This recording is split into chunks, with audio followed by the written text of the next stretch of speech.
I beat Pokémon Eternal X in one attempt. Now this may sound like clickbait, but Pokémon X and Y are known to be some of the easiest games to play. Even a hardcore Nuzlocke can't make a standard game of X and Y any harder. That's why today I'll be taking on Pokémon Eternal X made by BuffelSaft.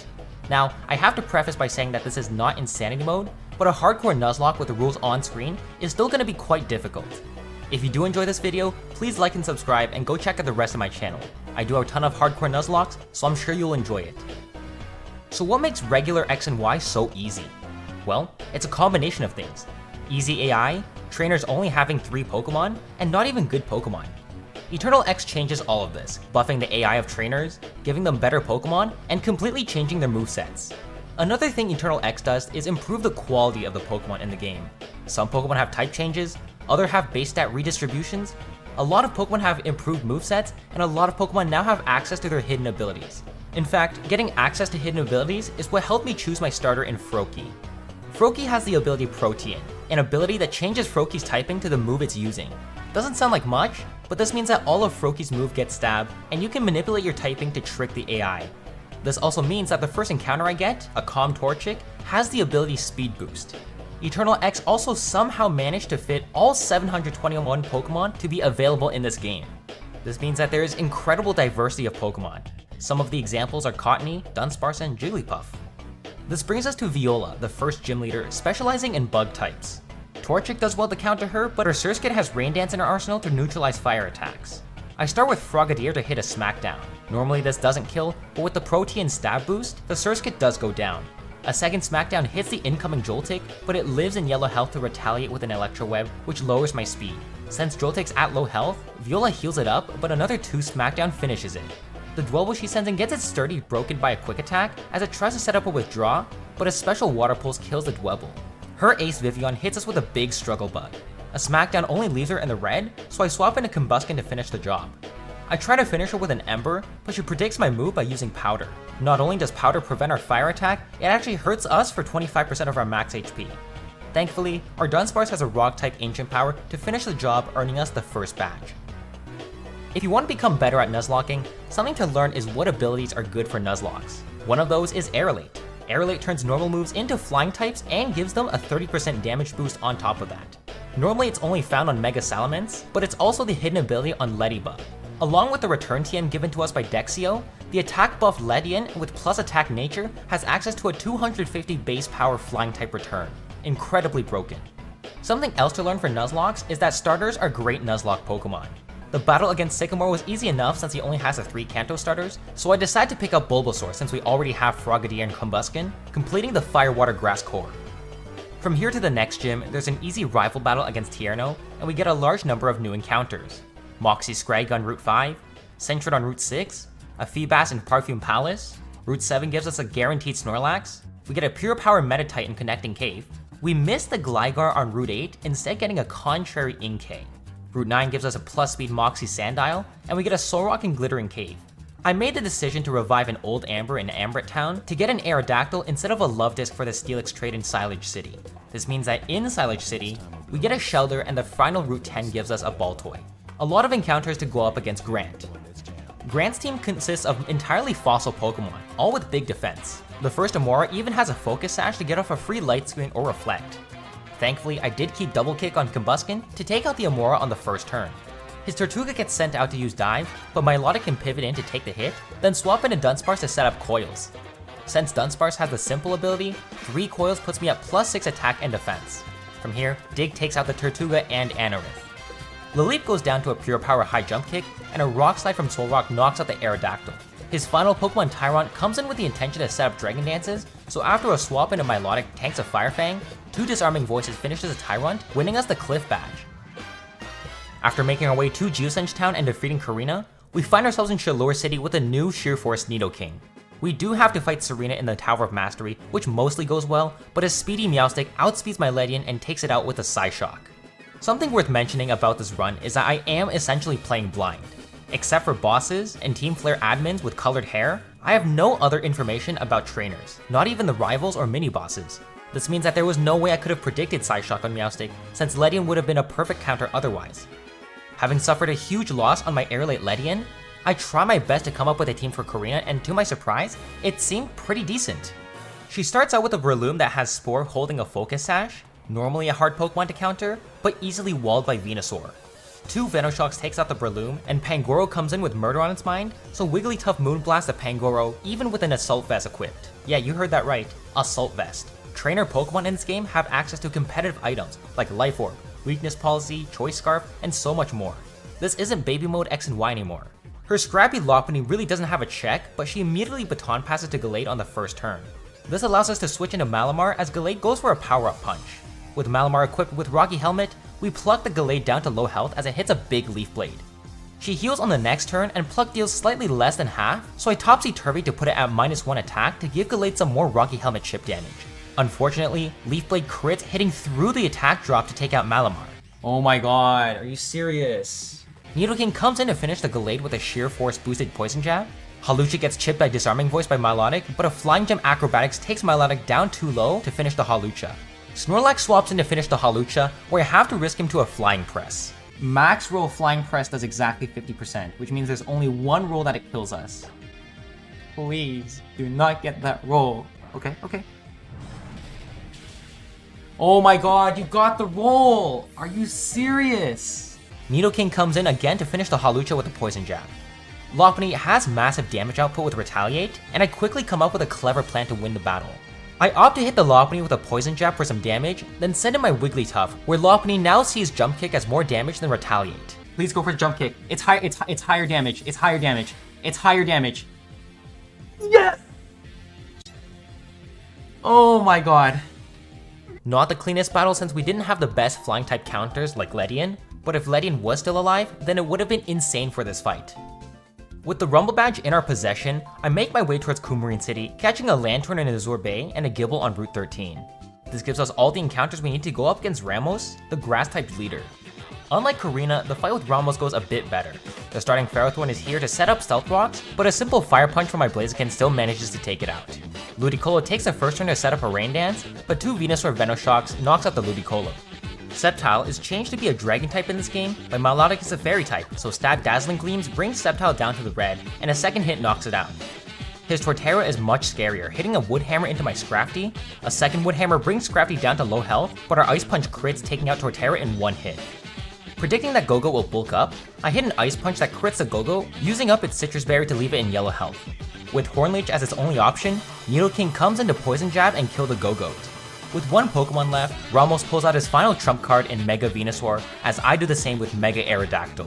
Aerodactyl is obviously faster, and Critical Acrobatics knocks out Mega Venusaur one shot to earn us the 4th badge of the Kalos region.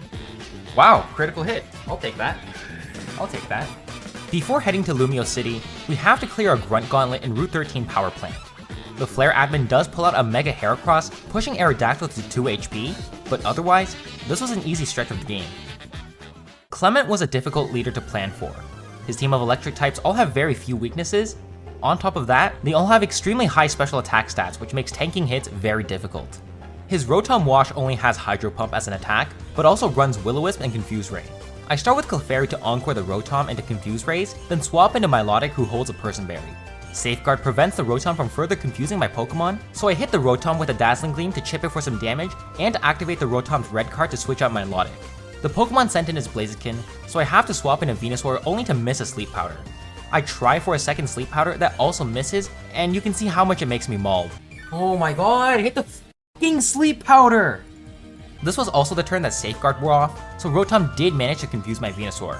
I was prepared to sack, so I go for a third Sleep Powder, which luckily does manage to hit the Rotom. From here, I proceed to set up 2 Growths and knock out the Rotom with a Venoshock. The next Pokemon he sends in is Electros.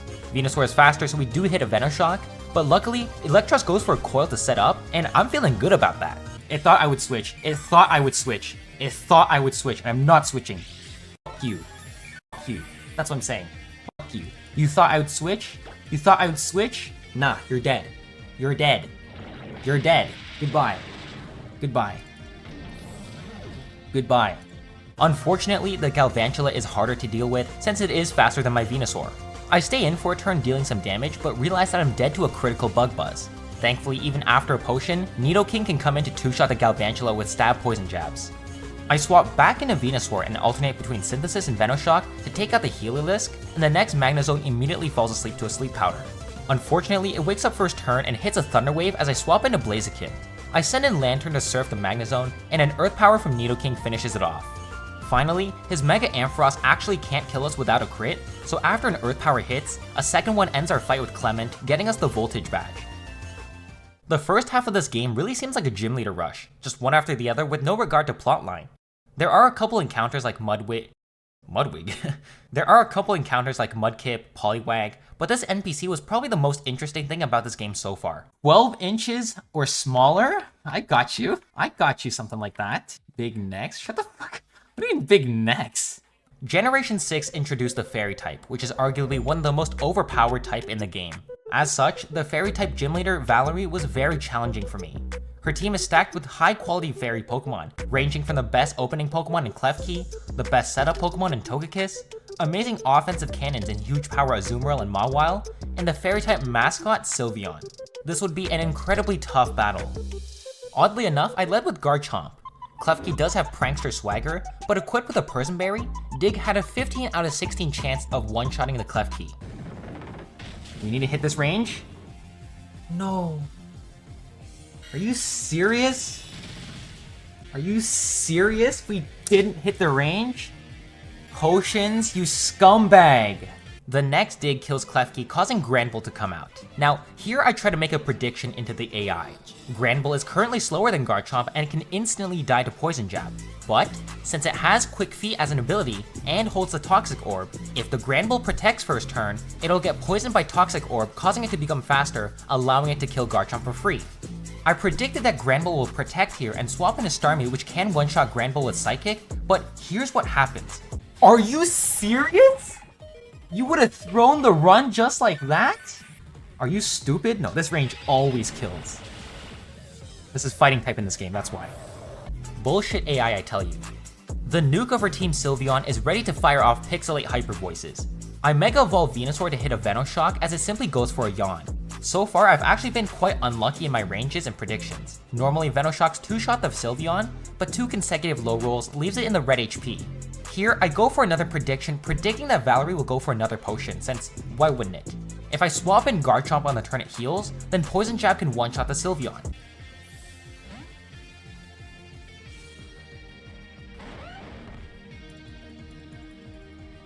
No! Why?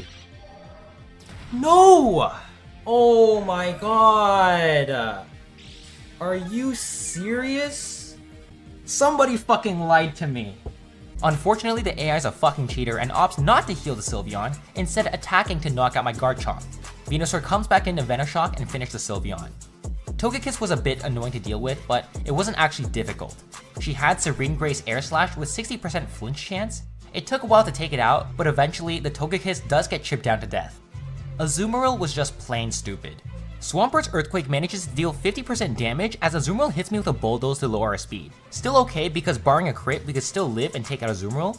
Unfortunately for us, this lucky bastard hits a Play Rough to perfectly time an attack drop, now making Swampert unable to kill. Thankfully, Starmie can come in and take out Azumarill with a Psychic.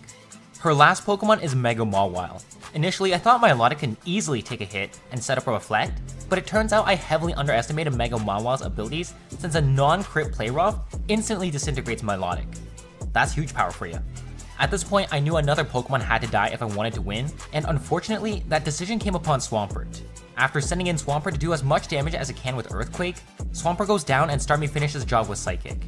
This was not a pretty fight. Probably the closest thing to a massacre in Nuzlocke terms. We got unlucky a couple times trying to predict the AI and got deep-throated like a carnival hot dog, but the run still lives, so we continue the march forward. Now you might be thinking after such a royal fucking, we must have some downtime to regroup and catch more encounters, right? Nope, we get thrusted straight into another gauntlet. Admittedly, the first few trainers were nothing, but the boss battle at the end was a 12v12 tag battle where we're paired with Serena to face Byrony and Celosia. Their teams have some cracked Pokemon with both a Mega Pinsir and Mega Manectric in the back. This fight would be one of the toughest run killers in the game. The battle starts with Greninja and Meowstic out against Liepard Doublade. The fight starts off well with Dark Pulse killing the Doublade and Dazzling Gleam killing the Liepard. They send in Chandelure and Hydreigon, 2 Pokemon that should not be out at the same time. Hydreigon immediately knocks out Meowstic, causing Serena to send out Clefable. Now, if you've played a tag battle before, then you'll know that sometimes your partner AI isn't always the best. In this case, Let's just say I should have killed the Clefable. Clefable proceeded to set up +6 cosmic powers just to get immediately crit and die on the spot. Meanwhile, I had to juggle around my Pokemon and chip at the opponents little by little. See? That's what +6 cosmic power gets you! You just died to a crit! What were you expecting? Eventually, once the Clefable went down and Chestnut came in, we were able to take out their Drapion and Bisharp on the same turn. With 6 Pokemon left, they sent in their Haxorus and Magmortar. I protect to scout the foes as Chestnut chipped away at the Haxorus, and since Crook was already at +1 attack, I crunched the Hax to take it out as Magmortar burned the Chestnut. Chestnut proceeds to chip the Magmortar, popping the air balloon, setting it up to die to EQ on the next turn. Shukaberry did protect the Luxray as it hits us for an Ice Fang, but a Drain Punch into the Dark-type Luxray thankfully took it out. The final 2 Pokemon were Mega Pinsir and Mega Manectric, both out at the same time. I swapped into Cloyster as Quick Attack killed the Chestnut, and Ice Shredded the Pinsir as Cloyster dies to a Thunderbolt. Dragonair chips a Pinsir with a Thunder as Lucario comes in. Lucario lives a Flamethrower on 8 HP, and Ice Punches the Pinsir to take it out, and now all Lantern needs to do is to come in and wall the Manectric. Definitely one of the scariest battles so far. Double battles are incredibly hard to plan for since you have no clue what the AI will go for on a given turn, especially if your dumbass partner AI immediately dies to a crit. Finally able to move on, we proceed to the next few areas to catch some incredible encounters. Klefki on Route 15, Skorupi on Route 16, Magneton at the Lost Hotel, and Jinx in Frost Cavern, all Elite Four worthy Pokemon. There was a Flare boss in the Frost Cavern who tried to pull off a Sunny Day Dugtrio, Memento into Mega Houndoom strategy, but a simple switch into Drizzle Politoed completely nerfed her team, so that was an easy battle. A final Sneasel on Route 17 eventually led us to Anastar City, where we can challenge the 7th gym leader, Olympia. You might have noticed that I haven't been going over the rival battles. This is because individually, they're not difficult at all. They never change their team composition, so my strategy for the rival is the same every single time. I'm deciding to skip over them until the final rival fights. Olympia was also no more difficult. Metachamp could set up to +6 Calm Minds, then Baton passed a boost to Greninja, who could take out every member of her team with a Dark Pulse. An extremely easy battle compared to what I've gone up against before this. If you think that getting the 7th badge means that we're nearing the end of the game, you're completely wrong. We're only about halfway there since there's now a humongous Flare Gauntlet before us. The gauntlet starts with a battle against Lysander, but he only has 4 Pokemon, all of which can die to Aerodactyl. The first real challenge comes from Aliana. Her Mightyena swaggers my Clefable, but holding a Prison Berry, Clefable snaps out and Moonblast to kill. I thought Moonblast could kill a Druddigon as well, but I forgot the game gave it an extra 10 base HP, so Druddigon lived on red to Gunk Shot Clefable. Aerodactyl comes in to revenge kill, then swaps out into Crocodile, who could set up power-up punches to sweep the rest of her team. Just have to make sure to take out the Heracross with Dazzling Gleams. We have to face all the Flare bosses in the Lysander labs, but not all in order. So what I did next was the worst mistake I could have made in a Nuzlocke so far.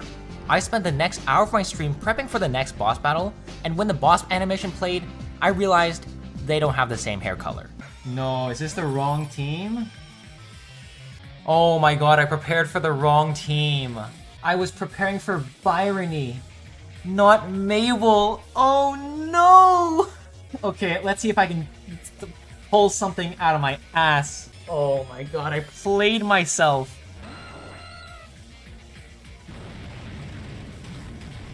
Oh god. Oh god.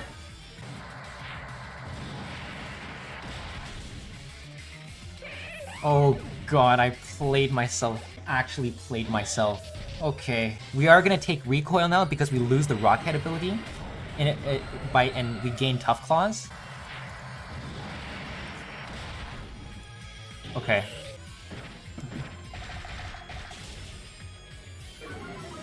That's fine. This is Focus Sash with counter, so we go into... We always go Klefki.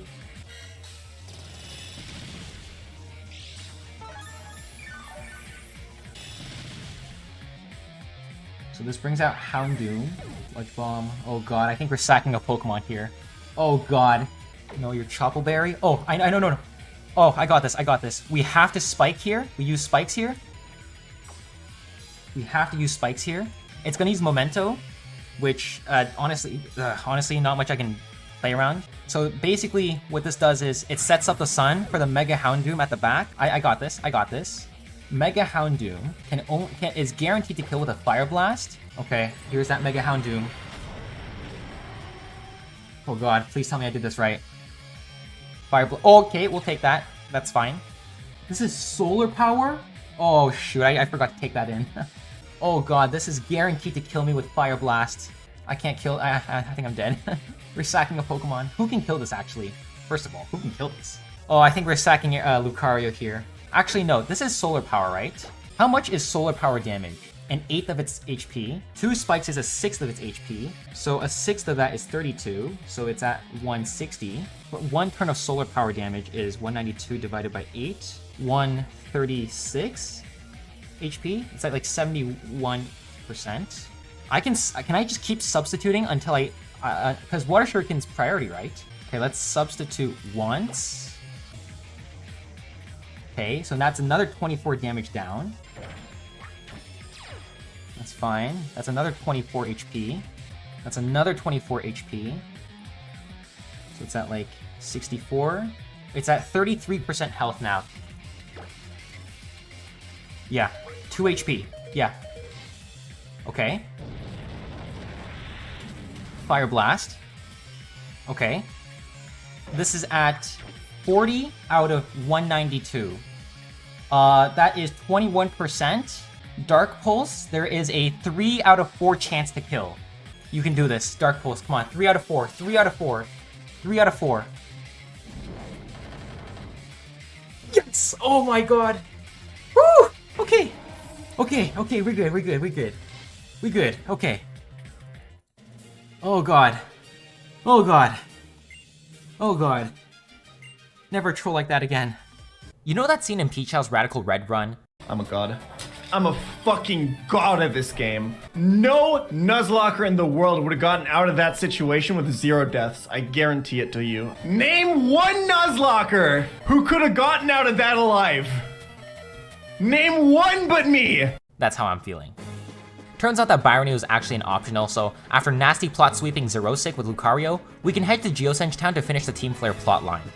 I don't know why once you reach their HQ, you have to fight Lysander at the start, then once again at the end after you catch the Legendary, but Lysander really insisted on it. The first fight was nothing, again another sweep by Aerodactyl, so after clearing through a fuck ton of double battles and admin fights, we were finally ready to face Lysander for a final time.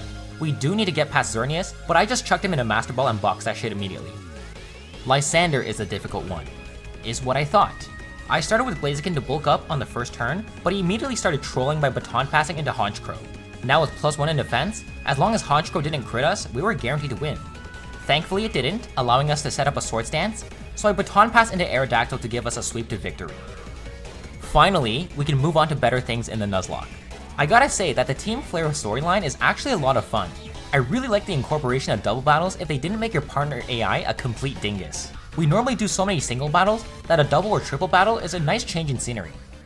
There are a couple more encounters to get, like Laron on Route 18, Sandslash in Terminus Cave, and Floatzel in Curryway Town, all mid encounters, but we do manage to find my favorite Pokemon of all. No explanations needed. Also on Route 19 is where you face 3 back-to-back-to-back rival battles. I would consider this to be the second run killer of this game, since this fight is like a mini Elite 3. Here's how it went. Shauna started with her ace Sylveon.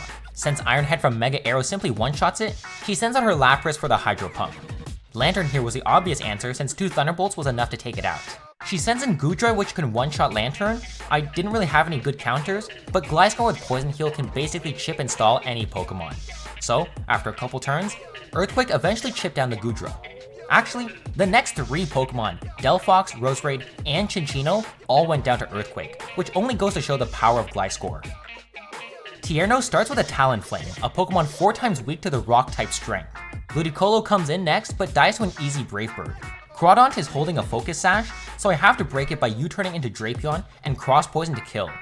Lilligant comes in next only to die to a Cross Poison, so the next Pokemon he sends in is Kingdra.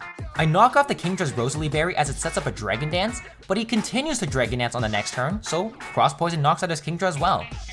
Tierno's final Pokemon was Volcarona.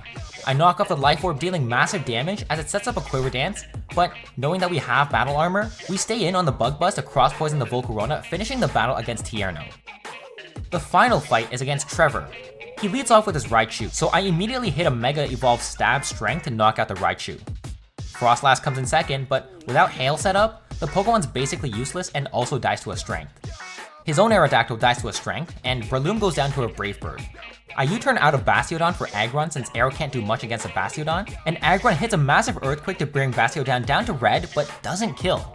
Fortunately, Gliscor can come in to finish the job. His final Pokemon was a Florges, an easy U-turn and Drapion, allowing Cross Poison to kill the Florges, finishing the rival gauntlet. Finally, we've reached Snowbell City, home of the 8th gym. Before facing Wulfric, we can buy a couple incredible Nuzlocke items from the Snowbell Mart. Choice items, Life Orb, Assault Vest, everything. We also get our final encounters of the game. Route 20 offers us one of my new personal favorites in Fairy Ghost Misdreavus. Pokemon Village gives us a Lombre to even out our rain team. And finally, Route 21 gives us another amazing encounter in Scyther. All of them had Elite Four potential. Wulfric was set up to be an incredibly difficult gym battle. Not only did we have to play in Hail against a bunch of buffed Ice Pokemon, this was also the only double battle gym leader. I start the battle by leading Gliscor and Mismagius.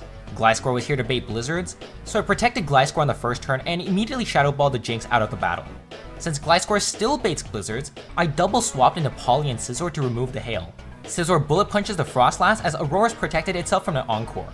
Bullet Punch brings the next Beartic down to yellow health, but then one of the wildest things I've ever seen in my life happened. Huh? What? Did you just kill your own Auroras? I was in disbelief, but maybe the AI's plan was to get rid of its own Pokemon to bring out its better Pokemon. Avila gets sent in, but with the rain still up, I need to stall rain turns to allow Blaziken to come in. I double protect to scout the opponents, but Avila proceeded to crunch its own Beartic. I Bullet Punch the Beartic to kill, as Poly Encores the Avalok into Crunch, and Wulfric sends out his Mega Abomasnow. Seeing as how Giga Drain kills Poly, I swap into Blaziken and Bullet Punch the Abomasnow. But instead, Abomasnow decides to Ice Shard his own Avalugg, breaking its sturdy. A second Bullet Punch finishes the Abomasnow, as Flamethrower into Bullet Punch finishes the Avalugg, putting an end to this ridiculous battle. I knew Double's AI kinda sucked, but to the point of killing your own Pokemon? No one can be that dumb, right? Right? The end of the Nuzlocke is near. I can almost taste victory. The only things left to conquer is Victory Road. Our last encounter of this challenge is found in Victory Road and is guaranteed to be good. Since we already have a Floatzel and I banned legendaries, Dino is a guaranteed encounter. The trainers in Victory Road were mostly nothing. There was a final Serena rival fight that we swept, and a couple of the final trainers were pulling out massive trump cards, megas, legendaries, but overall, nothing too difficult to overcome.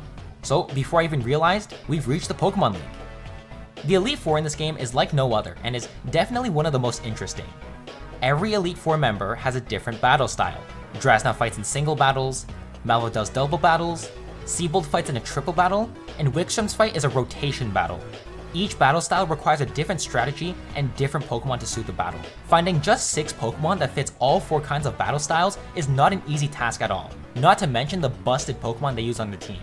Each Elite Four member also uses a Mega Pokemon, a Pokemon of significant strength and difficulty. A final gauntlet like this would be rough to say the least. After some careful planning and visualizing a step-by-step play, I'd found myself a combination of Pokemon that could lead me to victory. First was Aerodactyl, my Mega Pokemon, my ace. Fast and offensive, Aerodactyl could quickly inflict massive damage and pivot out just as quickly. Aerodactyl is my go-to for breaking sashes or getting in chip damage with U-turn. Next is Moxie Crocodile, the king, the de facto sweeping Pokemon. Crocodile was fast enough that Stab Earthquake or Knockoff with a damage boosting item would allow him to sweep comfortably. Third was Magnezone, the premier defensive Pokemon. It pairs up nicely with Aerodactyl since they cover each other's weaknesses. Magnezone can also shift momentum back into my favor by setting up screens, slowing the opponents with Electro Web, or analytic Volt switching into another Pokemon for free. I chose to bring Hydreigon onto this team because it has an insane move pool. It can learn just about anything to cover my weaknesses.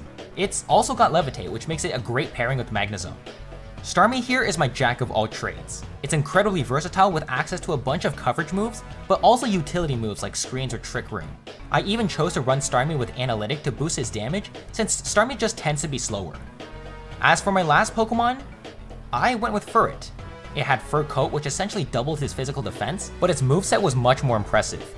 The rest of the team was solid enough to carry me through the Elite Four, but having access to moves like Me First, Follow Me, Baton Pass, Furret was my Joker card. With my team of 6 ready, I was prepared to beat Eternal X Hardcore Nuzlocke. The first Elite Four member to face was Malva. Even though we do have to play in the sun, my Pokemon really weren't bothered by it. I entered Malva's room and immediately led with the wrong Pokemon and got decimated by Eruption. I led with Aero and Crook. With Stab, Earthquake, and Strength, all of Malva's Pokemon went down to one of these two moves. Since Aero always kills a Pokemon before Crook did, the damage from Earthquake wasn't split and the two of them managed to defeat all of her Pokemon. That's one Elite Four down. The second member to face was Drasna, another easy sweep. Her starting Pokemon was Choice Scarf Hydreigon. By leading Magnezone to bait Fire Blast, I set up a Light Screen, then Volt Switch to Fur to PP stall the Hydreigon out of Fire Blasts. With Hydreigon now struggling, I set up an Agility and Baton Pass a Speed Boost into Crocodile. Crook could take out the Hydreigon with a Power-Up Punch and Moxie Sweep the rest of her team. That's 2 members down. Unlike the first 2 members, Seabold will be much more complicated. Previously, I was always able to outspeed and sweep, but against Seabold, we're going to be playing in the rain, so sweeping is not an option. Not only do Ludicolo and Kingdra have massive damage output, with Ludicolo holding an Absorb Bulb and Kingdra holding Life Orb, they also have Swift Swim, so there's no way for us to outspeed. Unless... I start by protecting my Hydreigon and Aerodactyl, and immediately set up a Trick Room to reverse the speed order. Now, his Swift Swim Pokemon, which are normally faster in the rain, are now slower. Hydreigon Dragon Pulses the Kingdra, and Starmie Thunders the Poly, taking them both out, as Aerodactyl U-turns into Ludicolo to swap in Magnezone. He sends out Barbaracle and Gyarados, but with Mag being slowest on the field, Magnezone gets to Thunder the Gyarados first, as Hydreigon finishes the Ludicolo and Starmie feints the Barbaracle with a Grass Knot. All that's left now is his Mega Blastoise, but with Magnezone still moving first, Thunder instantly knocks out Blastoise, giving us the win over Seabold. 3 down, 1 to go. This battle with Seabold is actually what took me the most planning. It took about 3 hours to plan and gave us a battle that lasted 3 minutes. You really have to love Nuzlocking to do this for fun. Wigstrom's rotation battle will be the most random, and because now there are so many options for the opponents to do, I'll have to make some ballsy predictions in order to win. I started with Furret and U-turn first to scout what the opponents will do. They immediately rotate into Empoleon, so I send in Magnezone to tank the Surf. I rotate into Crook to build my attack as he rotates into Klefki to use a Swagger. I'm holding a Person Berry, so he gives Crook a free +2 in attack as Power-Up Punch pops his Air Balloon. He could go for a Swagger again, so I rotate into Magnezone to Volt Switch into Aerodactyl, and Wigstrom gave me the free kill by rotating into Empoleon. I protect my Aerodactyl as Aegislash tries to Flash Cannon, so I EQ Aegislash to give Crocodile +4 attack. Escavalier sent out, so a Flamethrower from Hydreigon knocks out the Escavalier. Mega Aggron gets sent in, but he rotates into Klefki as I U-turn into Magnezone, so I kill the Klefki with an EQ on the next turn. With Crook at +5 attack, both Aggron and Ferrothorn are dead, so 2 EQs defeat the final Elite Four member. If you've made it this far, then I hope you've enjoyed the video. I think I've demonstrated my strategies and planning well enough, so please like and subscribe. The final champion fight with Diantha is going to be a tough single battle. I'm gonna play this fight as aggressively as possible and sacrifice my Pokemon as I need to gain the advantage. I led with Hydreigon to Flamethrower the Fortress to Sturdy and activate its red card to swap out Hydreigon. It sends out Magnezone, so I Volt Switch back into Hydreigon as she heals Fortress. But with its Sturdy broken, Hydreigon can take out the Fortress with another Flamethrower. I Earth Power the incoming Blaziken since I don't really have the best counter, so I sack Hydreigon to a high jump kick, then Revenge Kill with Brave Bird. Tyranitar comes in to set up a Sandstorm, so I U-turn the Tyranitar for some chip damage and swap in Crocodile. I build my attack with a Power-Up Punch as T-Tar goes for a Dragon Dance, so I kill the T-Tar with another Power-Up Punch to build my attack to +3. She next sends out her Milotic, where here I make a huge mistake. I forgot that Milotic was a Fairy type in this game. I tried to knock it off for higher damage, but since it was resistant, it got off a Dragon Tail to switch out my Crocodile, removing all my attack boosts. Aerodactyl gets sent in, so I Mega Evolve Aerodactyl and Brave Bird to kill the Milo, but I'm no longer in a position to sweep. Her Gourgeist is supersized, and of my remaining Pokemon, Brave Bird is the only kill I have on it, so I have to sack Aerodactyl to the recoil and knock out the Gourgeist. The final Pokemon left in front of us comes out as I send out Furret. As she Mega Evolves her Gardevoir, I hit a Sucker Punch for only a small bit of chip damage as Furret instantly dies to a Focus Blast. Crocodile manages to outspeed Gardevoir and hits an EQ, but just doesn't manage to kill as Dazzling Gleam knocks out Crocodile. This is it. I can win. Starmie can outspeed and get us the kill. Oh my fucking god, are you serious? Why didn't you heal on the Blaziken? Diantha heals up her Gardevoir. The battle is lost. Starmie is surely dead to a Shadow Ball. Another Surf brings Gardevoir down to the red as a Shadow Ball hits and knocks out we're dead. Starmie lives. I go for the kill with Surf. Don't tell me I have another. Oh my god, are you serious? How many do you have? How many do you have? At the very least, Surf did high roll, bringing Gardevoir down to half health, which means another good Surf roll can kill the Gardevoir. Surf hits, and low rolls. Starmie goes down. At this point, the battle is certainly lost. Magnezone is slower and instantly dies to Focus Blast. Still, I click Thunderbolt. Oh my god. Come on, come on. What the fuck is this? Never punished. We came way too close to losing the end there. But I did it. Eternal X has been beaten in a single attempt. If you like this video, then please like and subscribe. This was the first 3DS ROM hack I've ever played, so I want to explore other generations of ROM hacks as well, like Oras or Usum.